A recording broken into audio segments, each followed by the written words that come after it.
It's a drastically different game, so I'm actually going to give you some ideas of how things have changed and how things are similar here. So Gumball World, the theme hasn't changed. You're working for the greedy Mr. Gimbal, you're teenagers starting your first job, and you're trying to fill these gumball machines based off of these crazy instructions that Mr. Gimbal has, because you're going to lose points if you don't fulfill what he says.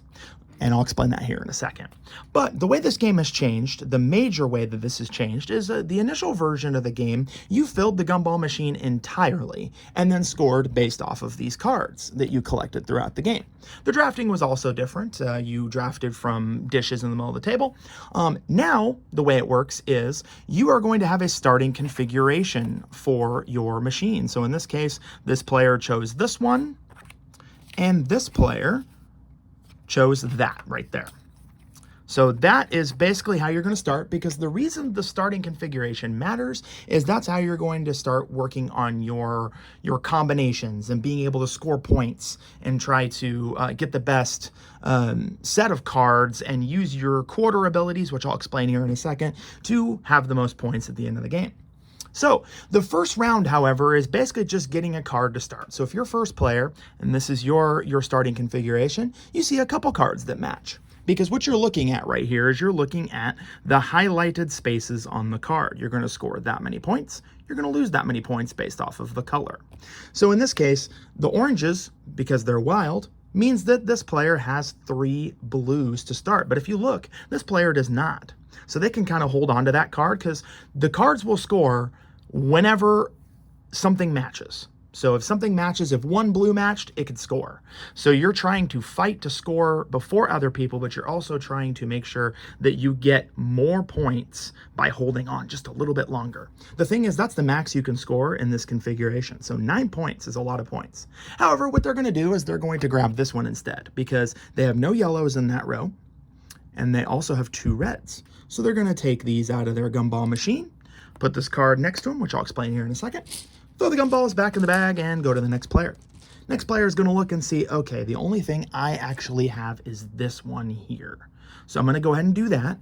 I'm going to take my yellows out of the machine and score 4 points.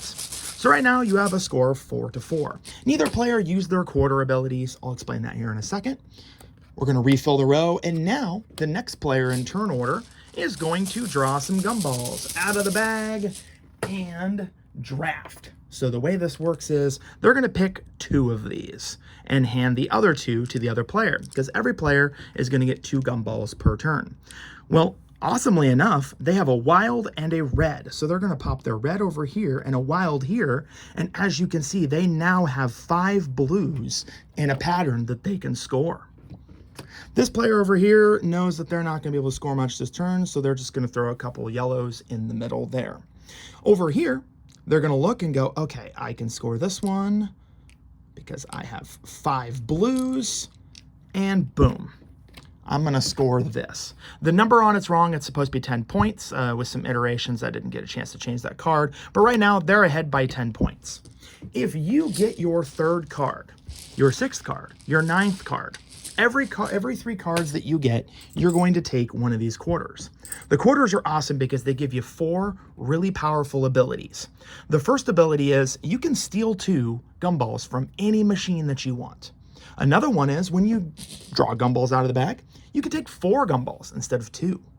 You can also, and this is one of my favorites, if you have a card that scores based off of the gravity mechanic, which I'll explain here in a second, you can score every single time a gumball falls into that space for the gravity mechanic. And then finally, one that's not used as much, but still used quite a bit, is being able to take one color and say it is an orange. And the oranges are important because the oranges are going to score based off of a color in the pattern. So as you noticed over here, we had a couple blues and 3 oranges, and since they were all in the same pattern, all in the same grouping, they all scored. Once you score the gumballs, you are able to choose how they fall. with one specific rule. You cannot go sideways. So I couldn't do this and then have it fall this way.